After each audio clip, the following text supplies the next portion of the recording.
All right, news on the Cleveland Browns. It appears GM Andrew Berry and head coach Todd Monken are really shifting their focus to the offensive line at pick number 6. There was a lot of talk about Ohio State's wide receiver Carnell Tate, but it appears that they may be shifting their attention to shore up that offensive line and specifically that left tackle position. We got to get into it. Welcome to Keep the Vision. Make sure you like, comment, subscribe, share the channel, hit that bell notification and hype the video. That would be greatly appreciated. Let's get right into things. So the Cleveland Browns had one of the worst offensive lines in the entire league last year. Obviously, it was a bunch of saboteurs, heading the offensive line. They have done a bit of an overhaul in the offseason, bringing in a number of guys, but there is still a big void at the left tackle spot, which is Shedeur Sanders' blind spot. And that is a very important position. So they could be looking, it seems like they could be looking at Caleb Lomo from the Utah guys.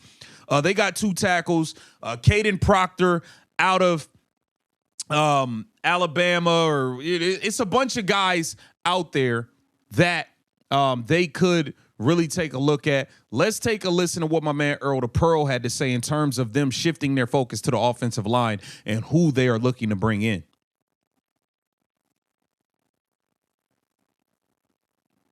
Address the tackle position in the first round is priority because of the drop-off, right?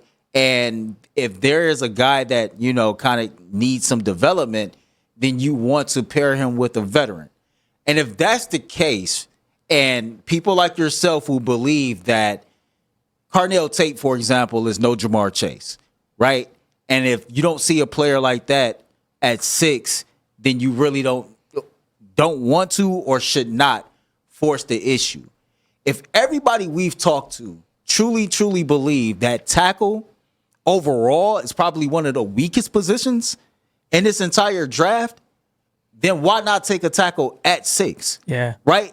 Yeah. Like if the tackle position is that weak, but the guys that are considered the strongest of the bunch are all projected to really fly off the board in the top 12, why not just go ahead and get a guy that you strongly believe can be one of the anchors of your offensive line for the next 10 years right there at 6? Why wait to pick 24 or later in the draft where other teams are well aware, just like we are aware, that there are not many tackles here? Because a lot of these mock drafts have teams taking tackles in this draft, whether it be right or left. Yeah. Or right or left, I'm sorry. And a lot of these guys are considered swing tackles. We also know, because of the current landscape of college football, that the development of tackles is not what it once was, right? Yeah. And so Andrew Berry said he agreed with that too. They need a little bit more grooming. So knowing that's the case, which of these guys do I have to groom the less, right? Yeah, that's fair. You see what I'm saying? Fair. And if that's the case, then if you're starting to you that fits what Todd Monken wants to do, why can't that be the pick at 6?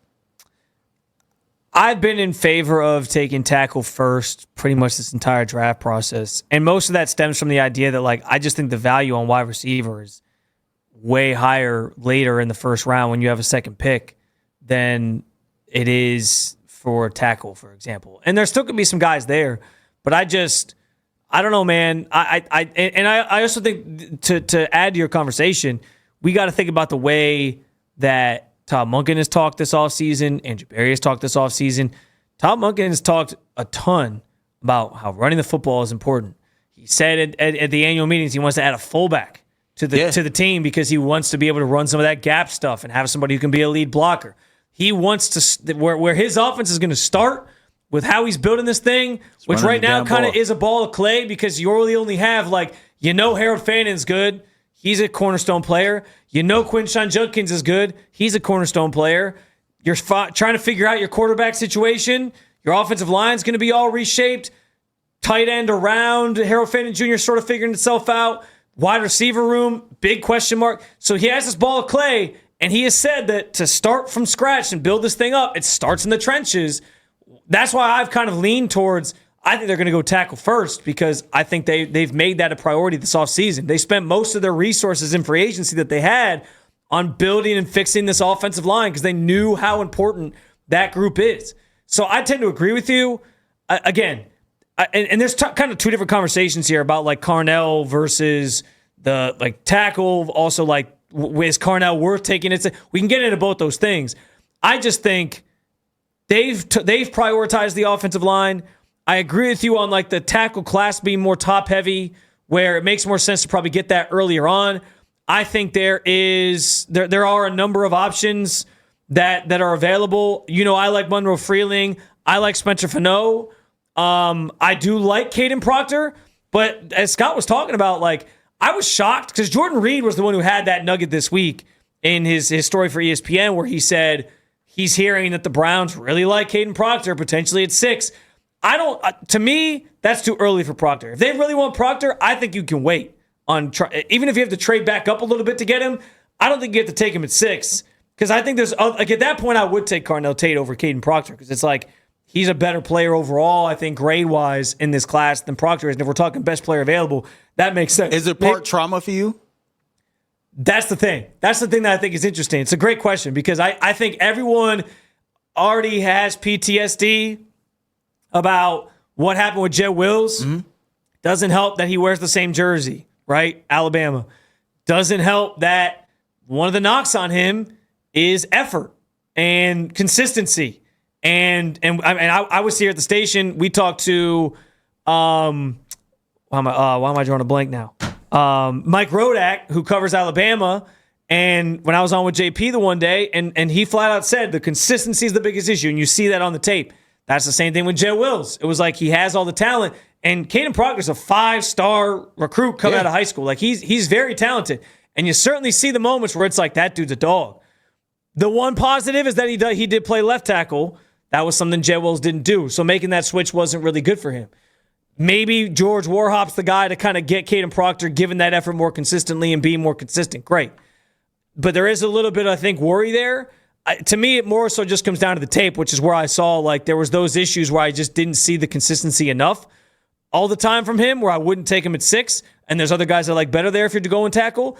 But like I said, I would still take him in the first round. I would just probably wait, and then I would probably take wide receiver first. But to your point, Earl, it would not shock me in the least if they went tackle first because of the way they've talked about prioritizing that group first and foremost. Man, I ain't even going to front. And me and you started this show talking about how we've kind of talked in circles and kind of changed our minds a lot, man. But it's like for the last couple of days, I've been waking up and saying to myself, if the Cleveland Browns drafted Spencer Fano, I would not have no problems at all. You understand the thought process. I can understand the thought process behind it because he was a dog when he played left tackle. They recruit his boy Lomu. So he switches over to right tackle. He's a dog over there. So he's already shown that he has the body and team mentality to do whatever